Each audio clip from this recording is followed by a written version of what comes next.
왼쪽이 제가 아토피 증상이 심했을 때 생활 검사한 영상인데요. 혈구 모양이 찌그러져 있고 혈액에 찌꺼기들이 둥둥 떠다니는 걸 볼 수 있습니다. 이렇게 더러운 피가 온몸에 도니까 염증이 날 수밖에 없었고, 이렇게 된 원인이 바로 몸 안에 장과 간 기능이 떨어져서 필터 역할을 제대로 못했기 때문이었습니다. 이 원인을 알고 나서 이걸 개선하기 위해 꾸준히 음식 관리하고 유산균과 영양제를 먹고 생활 관리해서 지금은 스테로이드도 끊고 재발 없이 나을 수 있었습니다. 네, 안녕하세요. 저는 어릴 적에 아토피가 있었다가 없어졌었는데 21년에 다시 재발을 했습니다. 그래서 치료하려고 피부과, 대학병원, 피부관리샵 다양하게 다니면서 스테로이드 약 먹고 바르면서 치료를 했었는데, 이게 좀 나아지다가도 좀 약 떨어지면 계속 재발을 하더라고요.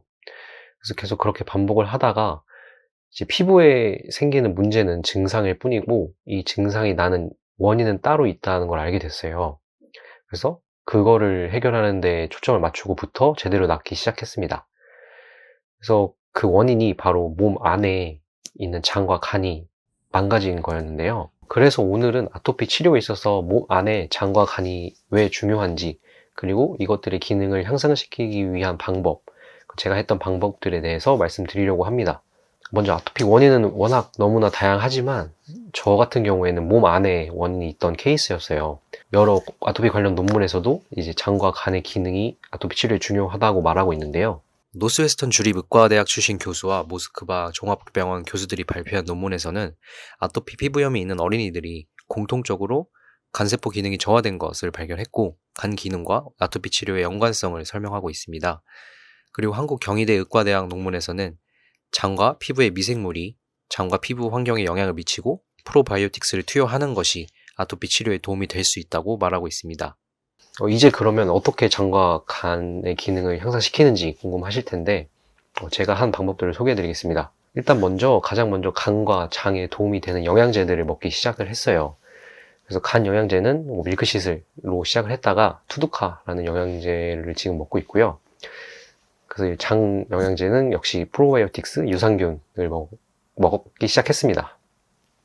근데 여기에 더해서 저는 생식가루라는 걸 더 같이 먹었는데, 이 생식가루가 식이섬유예요. 그래서 이 식이섬유가 유익균의 먹이가 돼서 유익균이 더 잘 자라게 하는 역할을 하기 때문에 이걸 같이 먹었습니다. 그래서 이 영양제로 장내 환경을 좀 개선하기 위한 노력을 했고요. 그 다음으로는 제 입에 들어가는 음식을 관리했습니다. 가장 먼저 밀가루, 가공식품을 끊었어요. 그리고 매 끼니마다 최대한 채소를 많이 먹으려고 일부러라도 좀 그렇게 노력을 했고요. 그 다음에 한 건 술을 끊었습니다. 사실은 술 끊는 거는 쉬웠어요. 왜냐면은 피부가 울긋불긋하고 안 좋으니까 술 먹고 싶은 생각이 자연스럽게 줄더라고요. 그래서 끊는 데는 그렇게 어렵진 않았고요. 그 다음에 이렇게 술이나 다른 밀가루 같이 누가 봐도 누가 들어도 몸에 안 좋을 것 같은 음식 말고 보기엔 멀쩡한데 혹시나 나한테 안 맞는 물질이 있지 않을까 생각을 해서 알레르기 검사를 통해서 이제 그런 물질들을 찾으려고 노력을 했습니다. 그래서 만약에 나오면은 확실히 끊으려고 했는데 다행히 저는 특별하게 나온 물질은 없었습니다. 그래서 여러분들도 한번 체크해 보시는 걸 추천드리고요. 마지막으로 스트레스 관리인데요. 만병의 근원이 스트레스다라는 것처럼 정말 정말 중요한 것 같아요. 근데 이제 모든 분들마다 환경이나 조건이 다르기 때문에 제가 감히 이렇게 해라 라고 말씀드릴 수는 없을 것 같아요. 그래서 그냥 간단하게 제가 도움이 됐던 것들을 소개해 드리려고 하는데요. 가장 먼저 억지로라도 좀 긍정적으로 생각하기입니다. 이 당시에 제가 오히려 좋아 라는 말을 달고 살았었는데, 이게 너무 아프고 얼굴이 망가지니까 기분이 정말 안 좋고 우울했었는데, 오히려 좋아 라고 좀 저만의 혼자 컨셉을 잡아서 혼자 장난치듯이 좀 안 좋은 일이 있어도 어떻게든 좀 긍정적인 면을 찾으려고 좀 해봤어요. 그래서 예를 들면 회사 다닐 때도 얼굴이 벌겋고 울긋불긋 했었는데, 이거 덕분에 좀 가기 싫은 회식은 핑계대고 빠질 수가 있더라고요. 그리고 평상시에 좀 커피를 먹으면은 얼굴이 좀 간지러워서 커피를 끊을 수밖에 없었어요. 좀 힘들었는데 좀 다르게 생각을 해보면 커피값이 한두 푼이 아니거든요. 그래서 그래, 이렇게 다르게 생각을 해보니까 돈을 아낄 수 있겠구나 생각이 들더라고요. 그래서 오히려 좋네. 회식 안 가고 4시간 갔고 뭐 돈도 모을 수 있으니까 좋네, 이런 식으로 생각을 하게 됐어요. 근데 이게 나중에 습관이 돼서 좀 멘탈 관리하는데 굉장히 좀 도움이 됐습니다. 그 다음은 식단 관리랑 연결되는 건데요. 이게 아시겠지만 아토피 때문에 먹을 수 있는 게 없거든요. 맛있는 건 다 먹지 말라고 하기 때문에. 근데 이것도 굉장히 스트레스잖아요. 그래서 저는 정말 너무 먹고 싶을 때는 그냥 한번 그냥 먹었습니다. 좀 한두 번씩 좀 제 스트레스를 좀 풀어줬었는데, 제가 피자를 정말 좋아하거든요. 그래서 피자를 가끔가다 한번 먹었었는데, 먹을 때는 정말 행복한데 바로 후회했습니다. 먹고 나면 바로 간지럽고 안 좋아지기 때문에. 근데 또 다르게 생각을 해보면 나중에는 이런 안 좋아졌던 경험이 있기 때문에 다음에 먹고 싶을 때는 한 번 더 참게 되고 좀 더 잘 참을 수 있게 됐기 때문에 오히려 좋죠. 그래서 너무 참기만 하면은 스트레스니까 가끔 가다가 좀 너무 먹고 싶은 거는 먹어주면서 좀 스트레스 푸는 게 좀 도움이 됐습니다. 그리고 마지막으로 제가 도움을 많이 받은 건 산책이었는데요.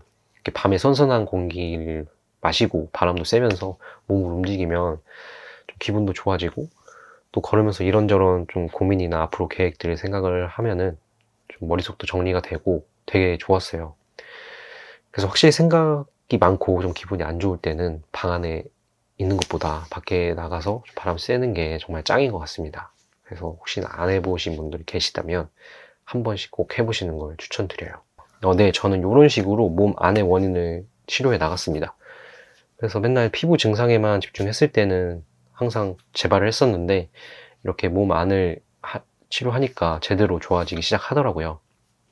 그래서 혹시 저처럼 계속 재발한다거나 차도가 오랫동안 없으신 분들은 혹시 원인이 몸 안에 있는 건 아닌지 한번 확인해 보시길 바래요.